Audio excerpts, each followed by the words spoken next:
Bonjour à toutes et à tous, on se retrouve pour un nouveau tuto sur la chaîne TechnoTuto. Pour ceux qui sont très observateurs, ils auront peut-être remarqué que les logos ont changé depuis la dernière fois.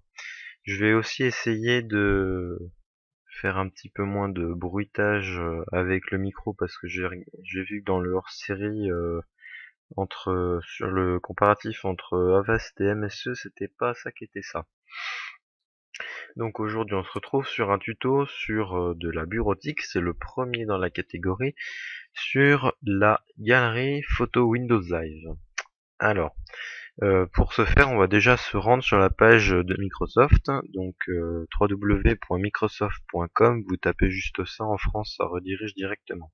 Ensuite, vous allez sur Produits, vous allez tous les produits Windows, vous descendez un petit peu, Galerie de photos, télécharger, voilà, c'est très rapide. On fait ouvrir, hop, on dit oui au petit contrôle d'utilisateur, vous avez pris l'habitude maintenant. Là, il va se préparer à l'installation. Et donc là, on fait choisir les programmes à installer. Si vous voulez pas installer OneDrive, Mail, Messenger ou Writer, vous cliquez pas. Vous par contre, vous sélectionnez bien la galerie de photos et Movie Maker, ça va ensemble, c'est généralement plus pratique. Ensuite, vous faites suivant, installer, il va vous installer et voilà, parce que moi je l'ai déjà la galerie, donc voilà. Bon et donc voilà, maintenant il a installé la galerie. Donc bon, sur Windows, les versions antérieures à Windows 8, il vous installera un dossier dans le menu démarrer. Moi je l'ai mis dans mon raccourci ici, voilà, vous pouvez le voir. Et sinon, vous déroulez la petite flèche et puis vous cherchez galerie de photos AG, voilà, vous lancez. En plus, là, c'est bien parce que j'ai des photos de vacances que j'ai pas encore retouchées, donc je vais pouvoir tout vous montrer. Donc là, bah, vous pouvez rechercher des dossiers, hein, donc vous faites normalement, si vous faites toutes les photos et les vidéos, vous pouvez faire ajouter un dossier à la galerie. Vous faites ajouter, vous sélectionnez votre dossier, vous faites inclure le dossier et voilà, on n'en parle plus. Donc bon, moi c'est mes photos d'Ardèche, donc toutes celles qui sont au début elles sont retouchées normalement. Mai 2014, oui c'est ça. Moi je m'en étais arrêté ici.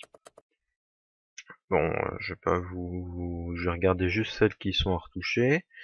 Bon, par exemple, voilà, là on voit que la photo, ben, elle est dans le mauvais sens, donc on va cliquer ben, sur les petits boutons là qui servent à redresser. Donc il vous met le sens de la flèche, donc là pivoter vers la droite, c'est-à-dire qu'il va la faire basculer comme ça. Ensuite, on fait suivant, ça enregistre tout seul, c'est magnifique.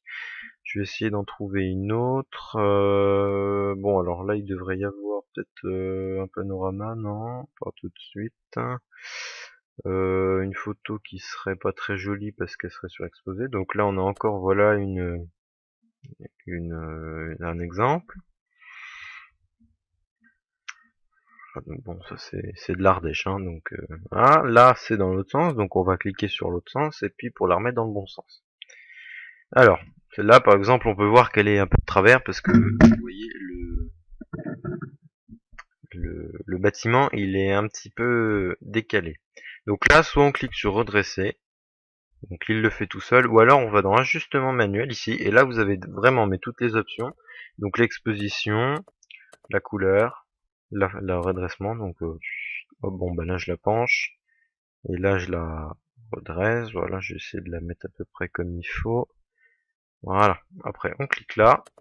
Après, bon, il y a les détails. Si je veux ajuster la netteté, par exemple, voilà, je fais ça. Le bruit, bon, le bruit, c'est des genres de petits points blancs. Donc là, vous allez voir. Là, ça se met pas trop sur la photo parce qu'il n'y en a pas. Mais voilà. Après, on fait suivant et ça enregistre tout seul. Donc, pas besoin de se triturer l'esprit, hein, c'est simple. Donc là, on a encore une photo qui est un petit peu tordue, enfin, de travers, de biais. Voilà, qu'est-ce que je peux vous trouver? Ben là on a encore une photo qui est à retourner. Là aussi.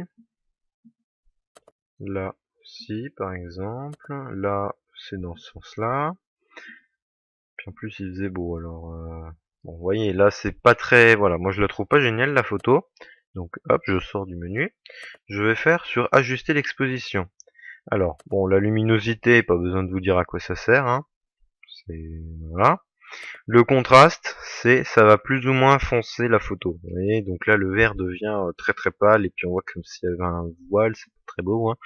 Et donc là, le contraste, bah, ça va redonner un peu de punch à la photo, et puis ça va, en fait, le contraste, c'est la différence entre le noir et le blanc.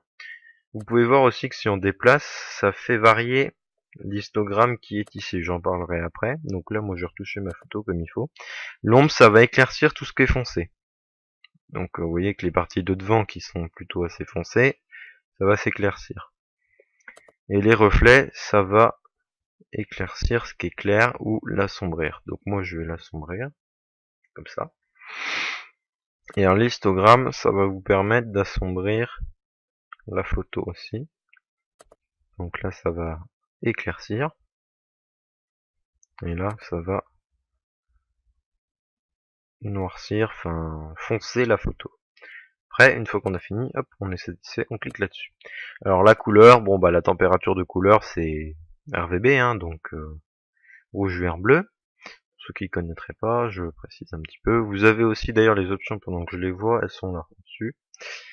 La température de couleur, bah là voilà, ça va mettre un peu plus de punch, et puis là ça va tomber dans les couleurs froides, et là on va dans les couleurs plutôt chaudes, hein, vous voyez, ça met un peu plus de rouge. Voilà. La teinte, ben si je la mets à max, on vire au violet. Si je la descends au max, eh ben on est au vert. Donc bon, vaut mieux pas trop la toucher. Je vais la remettre à peu près comme ça, voilà. Et puis la saturation, bon ben vous voyez ce que ça fait, hein. Au minimum ça fait du noir et blanc, et au maximum ça fait pas joli, c'est tout dégoûtant. Je vais la rebaisser un peu. Voilà, une fois qu'on a fini, hop, on clique là-dessus et on enregistre en cliquant sur suivant. Donc là on a une maquette, bon voilà, je vous fais pas le truc, c'est un site romain. Voilà, alors là par exemple, je prends l'exemple, la photo. Là en bas, vous voyez qu'il y a une tête ou un truc qui est pas très génial. Donc là on va la rogner la photo. Donc on clique tout simplement sur rogner. On fait, hop, bon alors là je prends un exemple bidon, mais la photo je vais la supprimer après. Donc soit on fait en personnalisé, donc là bon bah on peut tripoter, hop on peut la mettre comme ça, si on veut. Ou alors on fait rogner avec la petite flèche en bas, vous voyez. Vous faites soit d'origine, donc là il va conserver le format de la photo, vous voyez, vous pourrez pas la rebaisser, donc là. Ou alors vous faites avec un format A4, donc là ça sera du paysage, hein. Donc pareil, c'est bloqué, là on peut pas faire baisser ou monter là comme si c'était en personnalisé. Après vous avez les formats, donc par exemple 16/9, bah, le format panorama ou le format de mon écran là, si je voulais faire un truc comme ça. Bon bah je clique sur après. Une fois qu'on a fini, je clique sur rogner. Hop, et là on enregistre. Bon, finalement je vais peut-être la garder cette photo. Pareil, alors là par exemple, bah, vous voyez qu'il y a quelqu'un sur la photo. Et ben on va prendre le petit outil retouche. Alors je vais essayer de le faire parce que ça marche pas à tous les coups. Et donc là on va sélectionner la zone, hop, et lui il va analyser ce qu'il y a autour. Donc là, hop, le bras, vous voyez que c'est à peu près précis, hein. La tête, bon là c'est un peu, voilà, c'est ce que je disais, ça marche une fois quand ça veut, puis faut peut-être faire plusieurs fois pour que ça, voilà. Donc cette photo là, bon, moi je m'en fiche un petit peu qu'il y ait quelqu'un parce qu'on le voit pas. Alors pour revenir en arrière, soit on fait CTRL Z, soit on a les petites flèches ici. Donc là je reviens en avant et puis là je reviens en arrière. Pour désélectionner l'outil retouche, puisque vous voyez qu'on a un curseur qui nous embête là. Donc pour zoomer, bah, la petite molette de la souris, hein, bah, vous désélectionnez retouche ou alors vous faites la touche échappe. Ensuite, qu'est-ce qu'on a comme photo que je peux retoucher? Alors là vous voyez qu'il y a encore une tête qui s'est mise, donc on va la rogner. Là je vais faire une une personnalisée. Donc là, vous voyez qu'on a on a un truc en haut, un truc en bas, etc. Donc là, la photo, hop, voilà. Donc là, je rogne et la photo, elle est beaucoup mieux. Par contre, ça je vous mets en garde aussi, si hop, donc là la photo elle revient. Si vous voulez re-rogner, parce que là je me suis dit bon, ça c'est pas nécessaire, hop, bah vous tout simplement vous recliquez sur rogner, puis ça vous permet de réajuster le paramètre. Hop, vous rognez et vous enregistrez avec en passant. Alors moi je passe avec les flèches de mon clavier, hein. Et là donc si vous voulez, c'était laquelle? C'était celle-là. Si vous voulez la re-rogner, il voudra plus. Ou alors vous faites, mince. Donc là vous voyez j'ai fait une bêtise, je reviens en arrière avec la flèche. Soit vous faites revenir à l'original, vous faites rétablir et il vous remet la photo comme elle était avant. Donc là du coup je vais la re-rogner. Toc, toc, toc, vous voyez, donc c'est simple, hein. Franchement faut pas se casser la tête. Puis on peut bouger le cadre comme je vous l'ai mis tout à l'heure. Si vous voulez, alors pendant que j'y pense, parce que là je vois que le menu me gêne, soit vous recliquez là, soit vous cliquez sur la petite croix.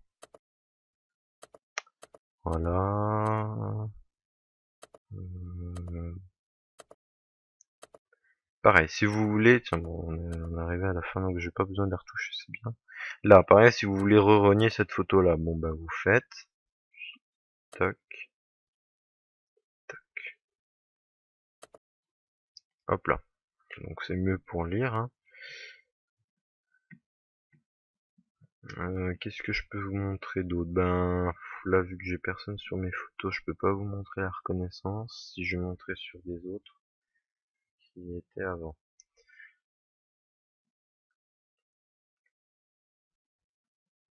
Alors.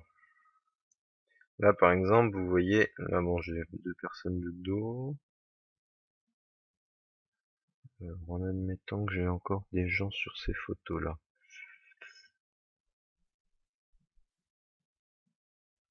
Ah, bon alors par exemple là je dis n'importe quoi. Si vous voulez revoir la tête du bonhomme qui est là-bas, donc c'est quelqu'un de votre famille, vous le connaissez, ou voilà. Vous allez pointer votre curseur dessus, vous allez zoomer, comme ça ils vous sentent la personne. Après vous faites mots-clés et légende, vous cliquez là-dessus. Ensuite là vous avez personne, vous faites identifier une personne, vous allez tout simplement faire glisser le curseur sur sa tête. Et là il va vous proposer des gens. Donc bon, moi j'en ai déjà toute une rangée. Donc là, bah, par exemple, si vous mettez Trucmuche. Vous faites entrer. Et là vous avez la photo de Trucmuche qui est enregistrée. Et dès qu'il voudra, dès que dès que la photo de Trucmuche ressortira sur une autre photo, il vous mettra Trucmuche. Alors des fois, il faut quand même que ça soit rodé, hein. Donc moi je supprime le mot-clé parce que je connais pas. Si vous voulez mettre un emplacement, bah vous mettez, je sais pas moi, Paris. Hop, IDF France. Toc. Donc ça a été pris à Paris en France. Là ça c'est pas le cas. Ça a été pris en cascade du Sautadé. Donc moi je l'ai mis en légende, bah vous cliquez dessus et vous éditez, vous faites entrer à la fin, et puis là vous mettez les mots-clés pareil. Là bon bah vous avez les petites options, mettez un indicateur, une note ou pas, bon. Ah bon, je laisse à 5 étoiles. Le nom de la photo, la date, donc vous pouvez tout modifier à part la taille, hein. Voilà, la date, ça a été pris le 1er mai à 2h50 par exemple. S'il y avait des yeux rouges pendant que je les vois, bon bah s'il y avait des yeux rouges, qu'est-ce qui se passerait? S'il y avait des yeux rouges, eh ben écoutez, admettons que la tourterelle là, elle ait les yeux rouges, ben ça arrive hein, quand on met le flash. Bon alors on va faire, bon là je la zoome un peu. Vous cliquez sur yeux rouges, puis vous sélectionnez l'œil rouge, et voilà. Bon là il a rien fait, mais après il vous remet la teinte normale, hein. Donc la tourterelle elle avait pas les yeux rouges en l'occurrence parce que j'ai pas mis de flash ni rien. Si vous aviez, je sais pas, des fils électriques ou quelque chose comme ça, vous voulez, alors là on va admettre, vous voulez enlever le petit truc qui est là, hein. Vous cliquez sur retouche, hop, vous sélectionnez, hop là, et il n'y a plus le petit truc. après vous passez avec la flèche là, donc ça c'est passé. Si vous voulez faire un diaporama, bah vous faites F12 ou le truc.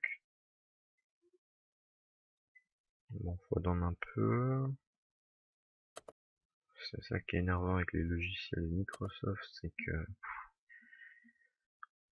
alors des fois, bon, il va vous faire un peu n'importe quoi. Bon, voilà. Donc là, vous pouvez. Alors, je vous mets rapidement. Donc avec Movie Maker, vous faites créer un film, hein. Sinon, là, vous pouvez le mettre en noir et blanc. Bon, moi, je le mets en fondu. Voilà, donc il va vous fondre les photos comme ça, faire un petit diapo sympa, si vous voulez. Donc voilà. Ensuite, exposition. Ben après, on en a déjà parlé. Vous avez déjà des effets prédéfinis. Par exemple ici, bon ben en bleu, sépia, noir et blanc plus ou moins clair ou foncé, etc. Alors, là je vais vous montrer l'onglet création. Vous pouvez avoir définir comme bureau. Donc là, arrière-plan du bureau, tout le monde connaît. Il y a aussi ça dans le menu contextuel de l'explorateur Windows. Clic droit. Et puis après, c'est choisir comme arrière-plan du bureau. Voilà. Ou ici, dans Windows 8, ils ont rajouté ça, diaporama, faire pivoter, vous avez les mêmes options. C'est plus complet. Soit vous faites, bon bah ouvrir avec, je vais l'ouvrir avec Paint. Bon, voilà, ça sert pas non plus à grand chose, hein. Commander des tirages, bah ça c'est pour faire tirer vos photos. Bah, vous cliquez là-dessus, il va vous renvoyer sur le site et il va vous demander quel tirage, quel format. Là je peux le faire, hein.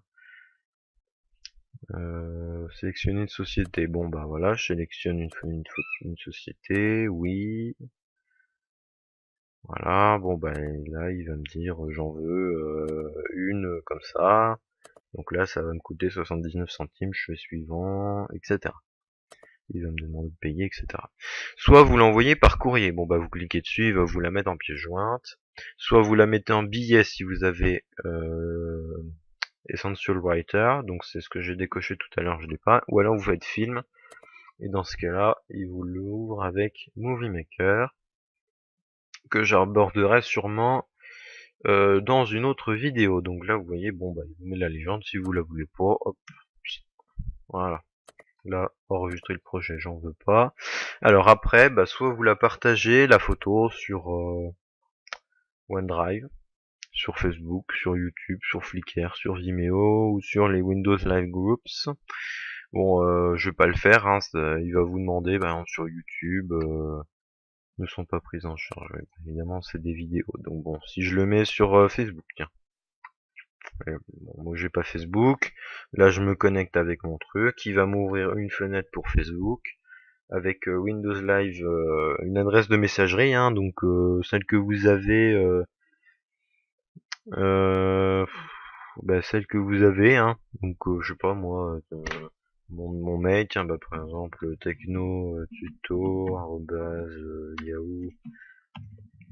yahoo.fr, je mets mon mot de passe, voilà, et vous cliquez sur se connecter, et puis après il va vous ouvrir le truc, Facebook, etc. Après vous connaissez la suite, pareil, Flickr, on fait la même chose, Flickr, etc. Sinon vous avez dans l'onglet affichage, bah, zoom avant, zoom arrière, taille réelle, ajuster la fenêtre, diaporama, volet des mots-clés. Maintenant je vais vous montrer pour créer une photo panoramique. Faut que j'en trouve une par contre, parce que j'ai dû tous les faire et tous les jeter mes panneaux. Une photo qui pourrait... Alors, est-ce qu'il y aurait une photo qui pourrait aller... Tiens, peut-être là. Peut-être là, oui. Tac. Ouais, ça pourrait peut-être aller. Alors, pour faire un panneau, je vous explique. Donc, on va cocher les deux photos. Même si ça marche pas, c'est pas grave. Après, vous faites création panorama. Donc là, il va vous faire ce qu'on appelle la... Bon, là, il ne marche pas. Mais bon, donc bref, il vous fait les photos. Donc vous pouvez faire un truc à 2, 3, 4, 5 photos. Sachant que plus vous en faites, plus il sera long et donc écrasé. Bon, après, il faut savoir faire aussi un panneau. Soit vous avez un appareil qui fait ça directement, vous avez un mode panoramique. Et donc là, vous appuyez au début. vous faites glisser. Enfin, après, c'est vous qui avez votre appareil, hein. Donc, bon, ah oui, tiens, ils ont rajouté ça. Alors bon, je peux faire ça aussi pendant qu'on y est. Si on prend par exemple plusieurs photos, là, voilà, tac, ça me permettra de faire un montage comme ça. Donc là, eh ben, on prend plusieurs, par exemple ces photos-là que j'ai sélectionnées, on fait montage photo, bah par exemple on peut avoir un montage grand format, donc là, euh, la barre de progression que vous venez de voir, ça sera à peu près la même pour le panneau, parce qu'au début il lit, si les photos elles concordent, il fait créer il crée la photo panoramique et il vous affiche ça pour avoir. Donc là je vais enregistrer sur mon bureau, hop, je sais pas le nom, on s'en fiche. Hop, et donc là, il va nous faire, voilà, après vous pouvez recommencer autant de fois que vous voulez pour en avoir une qui vous plaît, mais lui il essaye quand même de les arranger, donc bon après voilà ce que ça donne, ça peut vous faire un petit truc sympa. Donc bon là je ferme le fichier, sauf que j'ai pas envie d'avoir le bureau, donc là je fais supprimer de la galerie. Donc voilà, donc l'Ardèche, bon. Voilà, donc ça c'est un petit tour des fonctionnalités, après vous pouvez faire une fusion de photos, ça vous imbrique je crois, ça vous imbrique plusieurs photos dedans, donc bon, j'expérimente pas trop ça. Moi, c'est surtout pour retoucher les photos, mettre les mots-clés, etc. Et bon, pareil, là, donc vous avez par exemple personne, hop, si je clique, hop, par contre, vous pouvez avoir une identification par lot, il va vous chercher toutes les têtes qu'il reconnaît. La plupart du temps, il les reconnaît pas, c'est vrai que c'est un petit peu casse-pied, mais on s'y habitue, voilà, mais lui aussi, il faut qu'il s'habitue, il faut qu'on lui montre les têtes à reconnaître, etc. Donc, il faut que ça, il faut lui faire reconnaître. Donc bon, après vous faites donc là, identifiez-les. Bon bah, par exemple là, il m'a trouvé une tête, bah je fais ne plus afficher parce que c'est pas vraiment une tête. Il aime bien aussi les têtes de statue, ça, les têtes de statue, ça marche bien.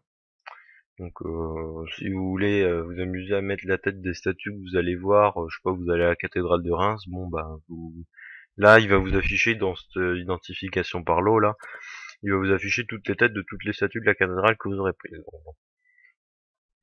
Voilà, donc ça c'était le petit tour de la galerie photo, de la galerie photo Windows Live. Donc si vous avez des questions, bah, n'hésitez pas à me les poser dans les commentaires.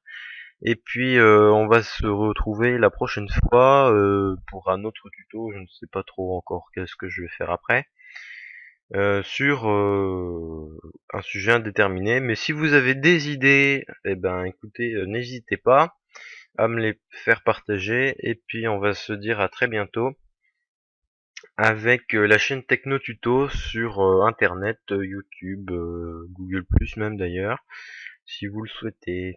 Merci et à bientôt. Et merci encore une fois de m'avoir suivi. Et n'hésitez pas surtout à vous abonner, à partager la chaîne, etc. si vous appréciez les tutos. Merci et à bientôt. Au revoir.